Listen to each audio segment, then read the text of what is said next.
لوگ آتے ہیں ہمارے پاس وظیفے، اس کا وظیفہ، بچے پیدا نہیں ہو رہے اس کا وظیفہ چاہیے، روزی میں برکت اس کا وظیفہ چاہیے، ہاں بہت سارے ٹینشن ہیں، وسوسے آتے ہیں اس کا وظیفہ چاہیے، بیماری نہ آئے اس کا وظیفہ چاہیے۔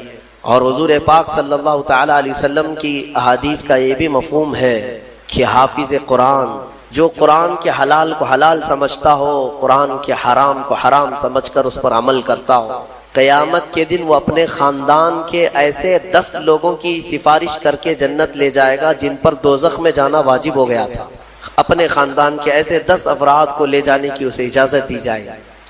اور مجھے آج اس مصلی پر، محراب پر قرآن پاک کا دور سناتے ہوئے 23 سال گزر گئے۔ الحمدللہ یہ 23واں سال ہے میرا تراویح کا قرآن پاک، اور میرے خیال سے ہاشمی مسجد میں نے 6 سال سنایا ہے، یہ 6واں سال تھا مختلف مقامات پر۔ لیکن کبھی یہ موٹے قرآن کو، اتنا ضخیم قرآن اٹھا کر کے ہم دیکھتے ہیں تو یقین نہیں ہوتا کہ یہ پورا کا پورا سینے میں آیا کیسے، یہ محفوظ کیسے ہے۔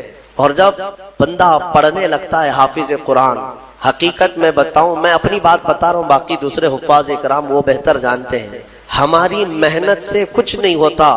جب پڑھنے کے لیے وہ کھڑا ہو جاتا ہے تو من جانب اللہ، خود اللہ تعالیٰ اس کی مدد فرماتا ہے۔ اگر اللہ رب العزت دروازے نہ کھولے تو وہ ایک آیت آگے نہیں بڑھ پائے گا۔ ہاں یہ رب تبارک و تعالیٰ کی طرف سے انعام ہے، اکرام ہے۔ میرے عزیزو، یہ قرآن یاد کرنے کے لیے جب بچے بھی کوشش کرتے ہیں تو 5 سال کے بچے بھی حافظ قرآن بنے، دنیا میں ریکارڈ ہے۔ اور آپ کو پتہ ہے حضرت سیدنا مخدوم جہانگیر اشرف سمنانی رحمۃ اللہ تعالی علیہ 7 سال کی عمر میں قرات سبع یعنی 7 قراتوں کے ساتھ حافظ قرآن ہو چکے تھے۔ وہ بڑے بڑے علماء بھی نہیں آج 7 قرات جانتے ہیں۔ 7 قراتیں ہیں قرآن پاک کی، سب میں الگ الگ انداز ہے پڑھنے کے، اور وہ ایک عربی لینگویج جاننے والا، نحو اور صرف اور ان تمام امور کو جاننے والا یہ قرات سبع بہتر سمجھ سکتا ہے، عام لوگوں کے سمجھ میں نہیں آئے گی یہ چیزیں۔ وہ 7 سال کی عمر میں 7 قراتوں کے ساتھ حافظ تھے۔ میرے عزیزو، یہ قرآن آج بھی معجزہ ہے، سینوں میں یوں ہی نہیں آتا۔ بڑا ذہین بھی ہو اور رب تبارک و تعالیٰ کی مرضی نہ ہو تو اس کے سینے میں ایک پارہ بھی نہیں آتا۔ اور کبھی ہم نے دیکھا ہے بڑا کند ذہن ہے، کچھ آتا نہیں ہے، اسکول میں 0 تھا لیکن قرآن حفظ کرنے پر لگا تو پورا حافظ قرآن بنا ہے۔ ایسے بھی میں جانتا ہوں جن کو 2+2 معلوم نہیں ہے لیکن حافظ قرآن ہو جاتا۔ یعنی اس قدر دیہات سے آئے ہوئے بچے تھے جن کو کچھ نہیں معلوم تھا لیکن قرآن پورا یاد تھا۔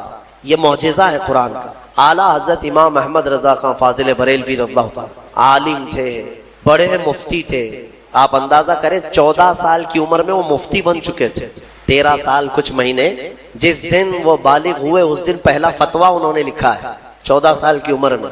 بہترین عالم، بہترین مفتی، لیکن حافظ نہیں تھے آپ، قرآن کے حافظ نہیں تھے۔ کسی نے آپ کو خط میں القاب لکھا، حضرت علامہ مولانا حافظ و قاری احمد رضا خان صاحب، اس میں حافظ و قاری کا بھی لقب لگا دیا۔ دوسرے ہوں تو پھیل جائیں گے کہ جتنے لقب فری میں ملے اچھا ہی ہے۔ اعلیٰ حضرت نے دیکھا کہ میں حافظ ہوں نہیں اور لوگ مجھے حافظ سمجھ رہے ہیں۔ یہ شعبان کی آخری تاریخ تھی، شاید دوسرے دن سے رمضان شروع ہو رہا تھا۔ آپ نے اس خط والے کے گمان کے مطابق اپنے آپ کو اتارنے کے لیے عزم کر لیا کہ اس کے خط کا جواب بعد میں لکھوں گا، حافظ قرآن پہلے بنوں گا، کیونکہ اس نے حافظ کہا ہے مجھے، حافظ قرآن کہا۔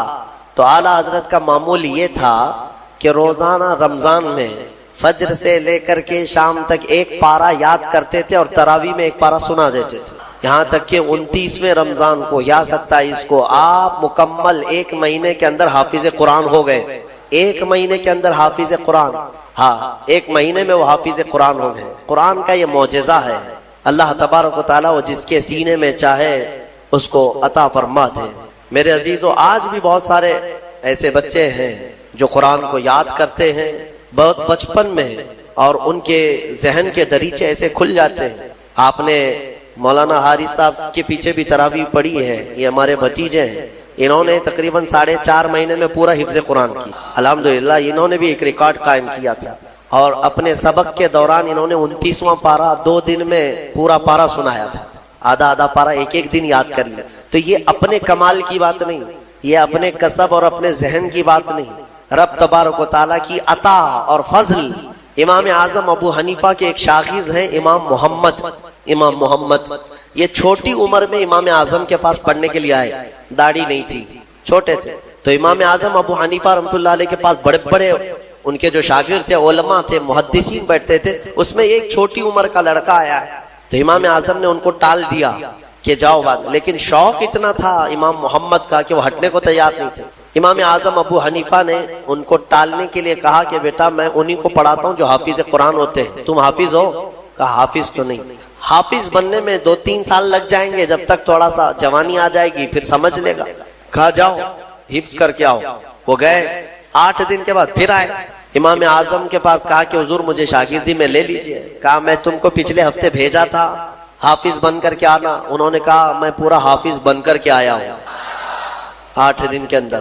میرے عزیزو, یہ اللہ تبارک و تعالیٰ کی طرف سے انعام ہے اور میرے آقا صلی اللہ تعالیٰ علیہ وسلم کا زندہ معجزہ ہے. اللہ تبارک و تعالیٰ اس قرآن پاک کی خوب برکتیں ہمیں عطا فرما ہے. قرآن کو نہ چھوڑو اے میرے عزیزو, قرآن کو چھوڑ کر کے آج اس قدر گمراہی آئی ہے. وہ زمانے میں معزز تھے مسلمان ہو کر, آج ہم خار ہیں تاریک قرآن ہو کر. قرآن کو چھوڑ کر ذلیل ہیں. قرآن کو چھوڑنے کی وجہ سے یہ ساری آفات ہیں. اور پچھلی قوموں کے بارے میں قرآن میں اللہ تعالیٰ نے فرمایا, اللہ تعالیٰ ان سے فرمایا خذوا ما آتیناکم بقوہ, ہم نے جو تمہیں دیا ہے وہ مضبوطی سے پکڑو. یعنی یہودیوں کو تورات دی گئی تھی, بنی اسرائیل کو زبور دی گئی تھی, اور ہر ایک امت کو یہ کہا گیا ہے کہ مضبوطی سے یہ کتاب تھامے رہو. جو اللہ کی کتاب اتری ہے یہ صرف اور صرف جھاڑ پھونک کے لیے نہیں ہے, یہ تمہاری پوری زندگی کا دستور آیا ہے. ہاں کل کیا ہونے والا ہے یہ قرآن میں پڑھو, یہ بے خبر نجومی تمہیں کیا بتائیں گے. قرآن عظیم تمہاری زندگی کا پورا دستور العین ہے. اس کو چھوڑ کر کے ہم ادھر ادھر کی آج ٹھوکروں پر مجبور ہو چکے ہیں. میرے عزیز و حیرت ہے ہماری قوم کو, طوطے کے پاس جا کر کے ہاں اپنا بھوش پوچھتے ہیں چٹھی نکال کر کے کہ میرا بھوش کیا ہونے والا ہے. وہ بھی سڑک چھاپ آدمی جو طوطا لے کر کے خود سڑک پر بیٹھا ہے, وہ لوگوں کا مستقبل بتا رہا ہے. ہائے, یہ اس کی بیوقوفی نہیں ہے, اس کے پاس جانے والے کتنے بڑے بیوقوف ہیں. مستقبل تمہارا بتا رہا ہے اور خود جو ہے سڑک چھاپ بنا ہوا ہے. ہاں ساری دنیا کے مستقبل بھوشمانی کر رہا ہے, لکیریں پڑھ رہا ہے, اور خود کی لکیر شاید پوری مٹی ہوئی ہے. عقل ہے یا نہیں ہے جو لوگ اس طرح کی جگہ پر جاتے ہیں؟ میرے آقا صلی اللہ علیہ وسلم نے فرمایا من اتا بکاہن فقد کفر بما انزل علی محمد, جو کسی کاہن جوتش کے پاس گیا, میرے آقا فرماتے ہیں اس نے محمد کا انکار کر دیا صلی اللہ علیہ وسلم. محمد صلی اللہ علیہ وسلم پر جو کچھ اتارا گیا ہے اس کا اس نے انکار کر دیا. کیوں جاتے ہو؟ قرآن تمہارے پاس سب سے بہتر کتاب ہے, قرآن عظیم ساری چیزیں تمہارے پاس. اللہ تعالیٰ نے فرمایا ولا رطب ولا یابس الا فی کتاب مبین, کوئی خشکی اور کوئی تری کی بات ایسی نہیں ہے جو ہم نے قرآن میں بیان نہ کیا ہو, سب ہے قرآن میں. اور جو جس طرح سے اس سے فائدہ اٹھائے گا وہ اس کے ظرف کی بات ہے. میرے عزیزو, کم سے کم آج اتنا تو کرو کہ تلاوت تو کثرت سے شروع کر دو. حدیث میں ملتا ہے کہ اگر لوگ آتے ہیں ہمارے پاس وظیفے, اس کا وظیفہ, بچے پیدا نہیں ہو رہے اس کا وظیفہ چاہیے, روزی میں برکت اس کا وظیفہ چاہیے, ہاں بہت سارے ٹینشن ہیں وسوسے آتے ہیں اس کا وظیفہ چاہیے, بیماری نہ آئے اس کا وظیفہ چاہیے. وظیفے اس پر انہی سب کے چکروں میں پڑے ہوئے. حالانکہ حدیث میں ہے کہ قرآن کی تلاوت تمہیں سارے ذکر سے بے نیاز کر دے. اگر قرآن کی تلاوت میں کوئی بندہ مصروف ہے, اس کے بارے میں فرمایا کہ اگر اس کو دعا کرنے کا وقت نہیں ملا اور وہ قرآن کی تلاوت میں مصروف ہے, تو فرمایا کہ مولا تعالیٰ اس کو سارے لوگوں کی دعا کے برابر عطا فرمائے. وہ بندہ رحمان کا کلام پڑھ رہا ہے, دعا کرنے کا اگر اسے وقت نہ ملا تو بھی مولا اس سے راضی ہے. میرے عزیزو, قرآن پڑھنے کے آداب میں بھی آج میں دیکھتا ہوں تو لوگوں کو کھجلی ہونے لگی, ادھر ادھر پینتیاں بدلنے لگے. قرآن پاک پڑھتے وقت تمہارے اندر رقت طاری ہو تو سمجھ لینا ایمان بھر گیا ہے. قرآن کی یہ صفت بتائی گئی وَإِذَا تُلِيَتْ عَلَيْهِمْ آيَاتُهُ زَادَتْهُمْ ایمانا. یہ کون لوگ ہیں جو اللہ تبارک و تعالیٰ کے پرہیزگار بندے کون ہوتے ہیں، ان کے بارے میں اللہ فرما رہا ہے کہ جب ان کے پاس قرآن کی آیتیں تلاوت کی جاتی ہیں تو ان کا ایمان بڑھ جاتا ہے.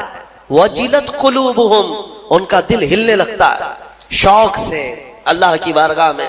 حضرت امام اعظم ابو حنیفہ رحمۃ اللہ تعالیٰ علیہ مغرب کی نماز کے لیے حاضر ہوئے. صرف قاری قرآن نے اذا زلزلت الارض زلزالہا یہ سورہ پڑھی، اتنا رونے لگ گئے، اتنا رونے لگ گئے. اس میں قیامت کا ذکر ہے کہ یاد کرو کس چیز کو، جب زمین ہلا دی جائے گی، وَأَخْرَجَتِ الْأَرْضُ أَثْقَالَهَا، اور زمین کے اندر کی ساری بوجھل چیزیں نکال دی جائیں گی باہر، زمین سب اگل دے گی. اور سورہ قاریعہ میں اللہ نے فرمایا یوم یکون الناس کالفراش، لوگ اس دن پتنگوں کی طرح ہوں گے، اڑ رہے ہوں گے. وَتَكُونُ الْجِبَالُ كَالْعِهْنِ، اور پہاڑ روئی کے پھاہے ہوتے ہیں، روئی کے اس طرح پہاڑ جو ہے ہواؤں میں اڑ رہے ہوں، پورے بڑے بڑے پہاڑ روئی کے پھاہے کے طرح اڑ رہے ہوں. اللہ نے قرآن پاک میں جو قیامت کے تذکرے فرمائے، امام اعظم ابو حنیفہ صرف سورہ زلزال پڑھتے رہ گئے. عشاء کا وقت آیا، عشاء پڑھی، پھر کھڑے ہو گئے، صرف یہی اذا زلزلت الارض زلزالہا اسی میں رہ گئے. اتنا روتے کہ ان کی داڑھی سے آنسوؤں کا پانی ٹپ ٹپ ٹپ گرنے لگا مسجد کے اندر. آپ کی عمر اس وقت قریب 70 سال کی ہے، قریب 70 سال. میں بتاتا ہوں جس امام اعظم نے 4000 ختم قرآن کیے ہیں، 5 لاکھ حدیثیں انہیں یاد ہیں، 1000 سے زیادہ بڑے بڑے محدث شاگرد پیدا کیے اور لاکھوں مسائل کا حل بیان کر دیا، امت پر اتنا بڑا احسان ہے. وہ امام اعظم ایک سورہ پڑھ کر کے رات کے وقت کیا کہہ رہے ہیں جانتے ہیں؟ ان کے ایک شاگرد ہیں مسعر، وہ کہتے ہیں میں رات کے وقت جا کر دیکھا میرے استاد ابھی تک کھڑے، مغرب میں جو گئے تھے ابھی تک کھڑے. آدھی رات گزر گئی تو وہ دروازہ کھول کر پیچھے کھڑے ہوئے تو امام اعظم ہاتھ پھیلا کر یوں رو رہے تھے اللہ کی بارگاہ کہ اے مولا، قیامت کے دن اگر ابو حنیفہ کی بخشش ہو گئی تو تعجب کی بات ہے، ورنہ مجھ جیسا آدمی بخشے جانے کے قابل نہیں. امام اعظم کہہ رہے ہیں میری بخشش ہو گئی تو تعجب کی بات ہے، جس نے 4000 ختم قرآن کیے ہوں. اور پھر یوں کہتے ہیں مولا میرے پاس بخشے جانے کے لائق کچھ ہے نہیں سوائے سفید داڑھی کے، اور تو نے فرمایا ہے کہ سفید داڑھی والے کو عذاب دینے میں مجھے حیا آتی ہے، مولا میری سفید داڑھی کو دیکھ کر مجھے معاف کر دینا. یہ قرآن میں محو ہونے والوں کا انداز ہے. اور ہمارے ہاں برسوں ہو جاتے ہیں ہم خوف الہی سے نہ روتے ہیں نہ ہی ہمارے جسم ہلتے ہیں. ہمیں کس چیز کا غرور ہے؟ ہمیں کس چیز سے اطراء ہے؟ کیا ہے ہمارے پاس؟ دنیا کے جو سب سے اچھے لوگ تھے وہ صحابہ تھے. ایک بار وہ زور سے ہنس رہے تھے تو میرے آقا نے صرف ان کو اتنی بات پر پوچھا کیا تم سبوں نے قیامت کی تیاری کر لی؟ تو اتنی زور سے ہنستے کس بات پر؟ صحابہ ہنسنا بند کر دی. اور ہمارے حال یہ ہے نہ وضو ڈھنگ کا ہے، نہ قرات ڈھنگ کی ہے، نہ نمازیں ہو پائی ہیں، کچھ نہ ہو کر کے بھی ہمارا سینہ چوڑا کر کے ہم زمین پر گھوم رہے ہیں. اللہ کے خوف سے لرز جاؤ. اور قرآن عظیم کی تلاوت جو بندہ کرتا ہے کثرت سے، اللہ تعالیٰ کا وہ ایسا محبوب ہوتا ہے، ایسا محبوب کہ آپ دیکھنا موت کے وقت بھی اس کے چہرے پر نور طاری ہو جاتا ہے. ہاں اس کے لبوں پر مسکراہٹ ہوگی. قرآن کثرت سے پڑھنے والے کی روح آسانی سے نکالی جاتی. امام احمد بن حنبل بڑے امام ہیں، فرماتے ہیں نزا کیا وقت تھا ان کے، اور اس وقت سے کوئی باہر آتا نہیں، لیکن اللہ تبارک و تعالیٰ جسے چاہے موت کے منہ سے نکال. ان کے ساتھ ایسا ہوا کہ قریب موت کا وقت آ گیا اور سانس جو ہے پھڑکنے لگ گئی، ہلکی ہلکی ہو گئی، لگتا کہ اب روح نکلے گی، تب روح نکلے گی. اسی اسنا میں وہ کہتے ہیں کہ شیطان قریب آ گیا، شدت کی پیاس لگی تھی. اور شیطان کس کی بات کر رہا ہوں؟ امام احمد بن حنبل. شدت کی پیاس لگی تھی اور وہ پانی لے کر قریب آیا اور بار بار مجھے اپنی طرف بلاتا تھا، کیونکہ پانی کے لیے آدمی کہیں پر بھی چلا جائے. وہ کہتے ہیں کہ مجھے اندازہ تھا کہ یہ ابلیس ہے، مجھے بہکا رہا ہے، لیکن پانی کی خواہش بھی ہے. اور اس کے بعد وہ آپ سے بحث کرنے لگا کچھ معاملات پر، موت کے قریب، جبکہ بولنے کی طاقت بھی نہیں. تو اچانک ایک خوبصورت نوجوان آیا، اس نے گھونسے مار مار کر کے شیطان کو بھگا دیا. شیطان بھاگ گیا، ڈر کر کے بھاگا. امام احمد بن حنبل کہتے ہیں مجھے سکون ہوا، کم سے کم اس کی شرارتوں سے بچ گیا. وہ نوجوان اتنا حسین تھا، بہت خوبصورت تھا. میں نے اس سے پوچھا کہ میں نے تجھے زندگی میں کبھی دیکھا نہیں، تو کون ہے؟ وہ نوجوان کہتا ہے احمد بن حنبل میں سورہ یاسین ہوں جس کو تم روزانہ تلاوت کرتے تھے، اللہ نے مجھے آج یہ شکل دی اور اس ابلیس کو میں نے مار کر بھگایا کہ تمہاری نزع میں وہ تمہیں گمراہ نہ کر سکے۔ بہرحال یہ کیفیت ان کی ختم ہوئی، آپ نے یہ بیان کیا، پھر بعد میں دوبارہ آپ شاید نزع کے عالم میں گئے اور انتقال ہوا۔ لیکن میرے عزیزو اندازہ کرو، اتنے بڑے امام جن کا حال یہ ہے کہ لاکھوں حدیثوں کے وہ حافظ ہیں، ان کے ساتھ ابلیس اخیر وقت میں ایسے شدت سے گمراہ کرنے کی کوشش کرتا ہے، تو ہمارا اور تمہارا کیا حال ہے؟ اگر کوئی چیز اس وقت بچائے گی تو یہ اللہ کا کلام۔ یہاں تک کہ جب قبر میں دفن کر کے لوگ چلے جاتے ہیں تو قبر کے حالات بہت سخت ہیں۔ قبر بڑی چھوٹی ہے، ہم خود ہی کھودتے ہیں، جانتے ہیں کتنی قبر ہوتی ہے۔ اپنے مردوں کو آپ دفنا کر کے آتے ہیں، اتنی ہوتی ہے کہ کروٹ بھی نہیں لے پاتا مردہ، اور وہ بھی اس کو اتنا ٹائٹ کر کے نیچے پتھر یا اینٹ یہ ڈھیلے سب رکھ کر کے قبلے کی طرف کر کے اس کو بند کر کے آ جاتے ہیں۔ پتہ ہے کس قدر گھبراہٹ ہوتی ہے، بہت گھبراہٹ ہوتی ہے۔ یہ مت سمجھنا کہ مردے کو اب کچھ پتہ نہیں چلتا، یہاں تک کہ حدیث میں ہے تمہارے چلنے کے چپلوں کی آواز تک وہ مردہ سنتا ہے۔ بولنے کی آواز تو چھوڑے، چلنے کی آواز بھی وہ قبر میں سنتا ہے۔ ہر چیز زندوں کے کانوں سے زیادہ کان اس کے تیز سنائی دیتا ہے اس کو۔ اور جب لوگ چھوڑ کر کے جا رہے ہوتے ہیں وہ اس قدر گھبراہٹ کا شکار ہوتا ہے کہ اس تنگ و تاریک کوٹھری میں پہلی بار اس کو ڈالا گیا ہے، زندگی بھر کبھی اتنے چھوٹے گڑھے میں نہیں سویا۔ ہاں اب حضور پاک صلی اللہ علیہ وسلم نے فرمایا ہے، رشتہ داروں کو بھی کہا ہے کہ دفنانے کے بعد تھوڑی دیر بیٹھ جاؤ قبر کے پاس کہ اس کی گھبراہٹ کم ہو۔ لیکن کون بیٹھتا کون ہے؟ سب کو اپنی جلدی ہے، عزیز لوگ بھی نہیں بیٹھتے، نکل آتے ہیں، بھائی ہوں، باپ ہوں، بیٹے ہوں، سب نکل کر کے آ جاتے ہیں الا ماشاءاللہ۔ لیکن اس اندھیری قبر میں جب لوگ قبرستان سے آ جاتے ہیں، عجیب و غریب آوازیں مردے کو سنائی دینے لگتی، زمین ہلنے لگتی ہے اور دونوں جانب سے دباتی ہے زمین۔ میرے آقا صلی اللہ علیہ وسلم نے فرمایا ان ضغطۃ القبر حق، قبر کا جھٹکا دینا حق ہے، ہر ایک کے ساتھ ہوگا۔ حدیث پاک میں ہے جس گھر میں قرآن کی تلاوت نہیں ہوتی وہاں مردے رہتے ہیں، اس گھر میں مردے رہتے ہیں۔ کس کے گھر میں مردے رہتے ہیں ان کو خود معلوم ہونا چاہیے۔ عورتوں کو چاہیے کہ قرآن کی تلاوت کریں، بچوں کو قرآن کی تلاوت سکھائیں۔ حضرت عبداللہ ابن مسعود رضی اللہ تعالیٰ عنہ سے متعلق ایک روایت ملتی کہ جب قحط آ گیا لوگ پریشان تھے لیکن آپ خوشحال تھے اور آپ کے پیشانی پر ذرا برابر بل نہیں۔ کچھ لوگوں نے پوچھا قحط سالی کا کچھ خوف نہیں آپ کو؟ کہا نہیں، ڈر نہیں ہے، اس لیے کہ میں نے رسول کریم صلی اللہ تعالیٰ علیہ وسلم سے سنا جس کے گھر میں اس کی بچیاں یا بچے سورہ واقعہ پڑھتے ہیں وہ کبھی محتاج نہیں ہے۔ میں اپنی بچیوں کو سورہ واقعہ کی تلاوت روزانہ کرواتا ہوں، مجھے قحط کا کوئی خوف نہیں۔ عزیزان گرامی وقار، آپ بھی کیا اپنے بچوں اور بچیوں کو اس طرح کی روٹین میں لگاتے ہیں؟ خود کو بھی تو چاہیے۔ آج چلو قرآن اٹھانے میں اگر تمہیں بھاری لگتا ہے تو ہر ایک کے موبائل میں آ چکا ہے۔ موبائل تو ایسا تمہارا یار ہے کہ اس سے دور رہتے نہیں ہو، نہ سونے کے وقت، نہ کھانے کے وقت، نہ طہارت میں جانے کے وقت، کہیں نہیں چھوڑتے اسے۔ اتنا قریبی یہ لنگوٹ یار ہے، اس کے باوجود اس کے استعمال میں کبھی اس کے نصیب میں اس کی اسکرین پر قرآن کھولنا نہیں آتا۔ ڈاؤن لوڈ کر لو، قرآن پاک رکھ لو، کبھی تو نکالو قرآن پاک۔ اگر دیکھ کے پڑھ نہیں سکتے تو کم سے کم ریکارڈڈ قرآن پاک کی آوازیں، اس میں سینکڑوں قاریوں کی قرآن کی تلاوت محفوظ ہے۔ اے نوجوانوں، اگر تمہارے پاس دیکھ کر کے پڑھنے کا اتنا موقع نہیں مل رہا ہے تو تم ایئر فون لگا کر کے گندے اور غلیظ گانے سننے سے بہتر ہے کہ قرآن کے نغمے سن۔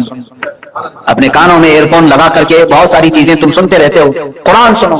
اگرچہ تمہیں سمجھ میں نہ آئے لیکن ایک بات یاد رکھو، قرآن بارش ہے، تمہارے دل کو دھوتا رہے گا۔ جس قدر آیتیں تمہارے کانوں میں پڑتی جائیں گی اتنا تمہارے دل کا میل یہ دھوتا رہے گا۔ قرآن سننا بھی عبادت ہے، پڑھنا بھی ہے، سننا بھی عبادت ہے۔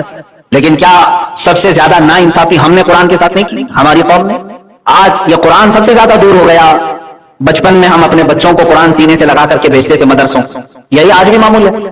بچہ جب مدرسے آتا ہے تو سینے سے لگا کر کے آتا ہے، قرآن ہو کہ پارا ہو کہ قاعدہ ہو۔ لیکن وہی بچہ اسکول جاتا ہے تو اپنا پورا بستہ بیگ پورا پیٹھ پیچھے ڈال کر جاتا رہتا ہے۔ کبھی اس کو ہم آبزرو نہیں کرتے۔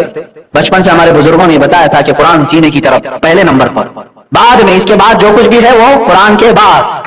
لیکن بڑا ہونے کے بعد بچہ اس کو پیچھے ڈال دیتا ہے، اس کو آگے کر دیتا ہے، قرآن پاک کو چھوڑ دیا جاتا ہے۔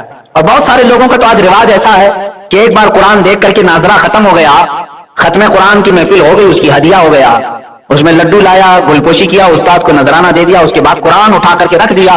اب کسی سے ہم نے کہا بھی تھا بیٹا قرآن پڑھو, کہا نہیں میرا ختم ہو چکا ہے قرآن. ارے قرآن ناظرہ ختم ہو گیا تو اس کا مطلب کیا ہے؟ یہ کوئی ڈگری تھی جو تو انجینئرنگ کر رہا تھا, اب دوبارہ نہیں پڑھے گا؟ قرآن تو تجھے استاد نے سلیقہ سکھایا پوری زندگی بھر پڑھنے کے لیے. موت آنے تک قرآن کو اپنے ساتھ رکھو, اور یہ تمہارا ایسا رفیق ہے, ایسا دوست ہے جو قبر میں بھی تمہارا ساتھ نہیں چھوڑتا. بلکہ فرمایا گیا قبر میں اگر کوئی تمہارے لیے انسیت کا سبب بن سکتا ہے, کوئی تمہارے دل کو ہلکا کرے گا گھبراہٹ سے, ڈر سے, تو قرآن ہے. قرآن تمہارے لیے قبر میں بھی آئے گا. اور میرے آقا صلی اللہ تعالیٰ علیہ وسلم تو یہاں تک ارشاد فرماتے ہیں قیامت کے دن قرآن جس کی سفارش کر جائے پھر اس پر جنت میں جانا واجب ہوگا, اور جس کے خلاف کھڑا ہو گیا قرآن اسے پھر دوزخ میں جانا واجب ہو جائے, وہ ضرور دوزخ میں چلا جائے. آپ اس قرآن کو دیکھ کر کے کبھی یہ دیکھو دل پر ہاتھ رکھ کر کے کہ کہیں ایسا تو نہیں کہ یہ قرآن قیامت میں میرے خلاف نہ کھڑا ہو جائے. میں نے اس کا حق ہی نہیں ادا کیا, برسوں ہو جاتے چھوا نہیں, مہینوں ہو جاتے اٹھایا نہیں, ہفتے ہو جاتے. میرے عزیزو قرآن کو اٹھاؤ. اسی لیے میں بارہا کہتا ہوں بڑھاپا بھی آ گیا تو کیا فرق پڑتا ہے؟ اگر تم نے اپنی جوانی میں یا بچپن میں نہیں سیکھا تھا تو قرآن سیکھنے میں کوئی شرم اور عیب کی بات نہیں, کوئی شرم اور عیب کی بات. میرے استاد گرامی, میرے مرشد گرامی حضور تاج الشریعہ رحمۃ اللہ تعالیٰ علیہ کو میں نے خود دیکھا 70 سال کی عمر میں وہ قرآن حفظ کر رہے تھے, جبکہ ان کی آنکھیں بھی جا چکی, گلے کی آواز میں تکلیف تھی, کان میں سننے میں تکلیف تھی, اس کے باوجود 70 سال کی عمر کے بعد وہ قرآن حفظ کر رہے تھے. قرآن تو بچپن میں دیکھ کر کے پڑھنا سیکھ گیا اور سب معانی تفاسیر سب آ گئے, لیکن ان کا ایک شوق تھا کہ میں حافظ قرآن بھی بنوں. کب شروع کیا؟ 70 سال کے بعد. اور کسے سناتے تھے؟ 15 سال کے ایک بچے کو سناتے تھے, جبکہ ان کے مریدین میں ہی بڑے بڑے علماء اور فقہاء ہیں, ان کے مریدین میں ہی محدثین بھی ہیں, لیکن ایک 15 سال کے 16 سال کے بچے کو آپ جتنا یاد کیے وہ سنا رہے ہیں. میں نے صرف اس سے یہ اخذ کیا کہ قرآن سیکھنے میں اور سکھانے میں, پڑھنے میں اور پڑھانے میں کبھی کسی کو شرم نہیں محسوس کرنی چاہیے, نہ جھجک نہ عیب. بڑے بڑے علماء نے جب اس عمر میں قرآن حفظ کرنا شروع کیا ہے, تو آج اگر کسی کی عمریں زیادہ ہو گئی اور قرآن دیکھ کر کے بھی پڑھنا نہیں سیکھا تھا تو میرے عزیز اب بھی تمہارے پاس وقت ہے. جب تک تمہاری آنکھیں سلامت ہے, زبان سلامت ہے, پڑھ لو اس کو, ورنہ قیامت کے دن اتنی سخت پکڑ ہوگی. قرآن کھڑا ہو گیا اگر تمہارے خلاف تو پھر جنت میں جانا مشکل ہو جائے گا. اب رسول پاک صلی اللہ تعالیٰ علیہ وسلم جن پر خود قرآن اترا ہے, حضور صاحب قرآن, قرآن ان پر اترا ہے, وہ دعا کرتے ہیں اللہ کی بارگاہ میں اللہم اجعل القرآن حجتا لنا لا حجتا علینا, اے اللہ قرآن کو ہمارا سفارشی بنا, ہمارے خلاف کھڑے ہونے والا نہ بنا. حضور دعا کرتے تھے, اللہ کے نبی دعا کرتے تھے, تو باقی لوگوں کو خوف نہیں ہوتا, ڈر نہیں ہوتا کہ میں نے قرآن چھوا ہی نہیں, پکڑا ہی نہیں, کیا ہوگا میرے ساتھ؟ اے عزیزو, مر جانے کے بعد دوسرے لوگوں سے قرآن خوانی کروا لینا یہ قرآن کا حق نہیں ہے. قرآن تمہارے زندوں کے لیے اترا ہے. عجیب بات نہیں کہ قرآن ایک زندہ معجزہ ہے اور زندوں کی ہدایت کے لیے آیا ہے, لیکن امت کا المیہ تو دیکھو مردوں پر پڑھنے کے لیے رکھ دیا, اس کو صرف مردوں پر پڑھنے کے لیے قرآن رکھا گیا. قرآن زندوں کو جگانے کے لیے آیا ہے. ہاں مردوں پر ایصال ثواب تو ہم ضرور کریں گے, لیکن کل قرآن کا مقصد یہی نہیں ہے کہ قرآن خوانی کر کے ان کو ثواب پہنچائیں. قرآن کا جو اصل مقصد ہے وہ تمہیں زندگی کے اصول سکھانے آیا ہے, تمہیں دستور حیات دینے آیا ہے. جن کے دل سخت ہو چکے ہیں ان کے دلوں کو نرم کرنے آیا ہے, جو رب تعالیٰ سے برگشتہ ہو چکے انہیں اللہ کی بارگاہ میں لانے آیا ہے. تو اس کا مقصد ہی نہیں سمجھے. اور کیسے نہیں سمجھیں گے؟ کیسے سمجھیں گے؟ جب چھوئیں گے نہیں اس کو, پکڑیں گے نہیں اس کو. جا کر کے اپنے گھروں میں دیکھ لیں. عورتوں سے بھی میں گزارش کروں گا, اللہ ماشاءاللہ سب گھروں کی بات نہیں کرتا, اکثر گھر ایسے بھی ہیں جہاں روزانہ تم ٹی وی تو پوچھتے ہوں گے, فریج کو روزانہ پوچھ کر کے رکھتے ہیں, گیس کے چولہے کو ہر دن صاف کر کے رکھتے ہیں. قرآن کو دیکھو دھول بھی جمی ہوگی, اتنا اوپر رکھ دیا جاتا ہے کہ ہاتھ بھی نہ جائے. رمضان تو رمضان اس کو اتارتے ہیں, یا پھر اوکیشنلی موسمی طور پر کوئی اگر بڑی رات آ جائے یا پھر گھر میں کسی کی میت ہو جائے تو اتار نہیں. میرے عزیز قرآن تمہارے لیے اتنا عام ہو جائے, اتنا عام کہ تم اپنے دنوں کی ابتدا قرآن سے کرو, پھر دیکھو اللہ تعالیٰ تمہیں کس اوج پر پہنچائے گا. اقبال نے یہی کہا, وہ زمانے میں معزز تھے مسلمان ہو کر, آج ہم خوار ہیں تاریک قرآن ہو کر. درس قرآن اگر ہم نے نہ بھلایا ہوتا, یہ زمانے نے زمانہ نہ دکھایا ہوتا. درس قرآن اگر ہم نے نہ بھلایا ہوتا, یہ زمانے نے زمانہ نہ دکھایا ہوتا. آج جو زمانہ ہمیں اپنا سخت چہرہ دکھایا ہے اس کی وجہ یہی ہے کہ تم درس قرآن کو بھول بیٹھے. مجھے بتاؤ, میں کسی کی ہجو نہیں کرنا چاہتا, توہین نہیں کرنا چاہتا. سینکڑوں مسجدیں ہوں گی, سینکڑوں مسجدیں اللہ نے توفیق دی ہے, میں شکر بھی بجا لاتا میرے لیے بھی اور آپ کے لیے بھی. کتنی مسجدیں ایسی ہیں جہاں نماز کے بعد بیٹھ کر کے کوئی تفسیر قرآن کا درس ہو رہا ہو, کہاں ہے؟ میں زیادہ اس کو پریفر اسی لیے کرتا ہوں, میں اپنے جلسے چھوڑ دیتا ہوں لیکن قرآن کی تفسیر کو نہیں چھوڑنا چاہتا. پھر بھی ایمرجنسی آ جائے تو الگ مسئلہ ہے. میں نے یہ محسوس کیا میری اپنی زندگی میں, آج تقریباً 10 سال ہو گئے قرآن کی تفسیر عرض کرتے ہوئے, میں نے محسوس کیا ہے جو ہارٹ چینجنگ، جو دل کا انقلاب قرآن کی تفسیر سے آتا ہے وہ بڑی بڑی کانفرنسوں سے بھی نہیں آتا. یہ میں نے محسوس کیا ہے. قرآن کا درس اور قرآن کی تفسیر جو دلوں کو بدلتی ہے، آنکھوں میں آنسو لے آتی ہے، دل جو نرم ہو جاتا ہے اور رب کی بارگاہ میں جھکنے پر اپنی لذت محسوس کرتا ہے، وہ بڑے بڑے جلسوں میں بھی نہیں دیکھا، بڑی بڑی تقریروں میں بھی نہیں ملی. جلسے آج تقریروں کے الا ماشاءاللہ صرف دکھاوا رہ گیا ہے. اللہ ہم سب کو ہدایت عطا فرمائے. میں اگر ان باتوں کو سختی کے ساتھ عرض کر رہا ہوں تو بعض لوگ مجھے بھی بلیم کریں گے کہ آپ بھی جلسے بہت ساری چیزیں کرتے ہیں. میرے عزیزوں میں اس کا مخالف، جلسے ضرور ہونی چاہیے، لیکن جلسوں کے اندر جو روحانی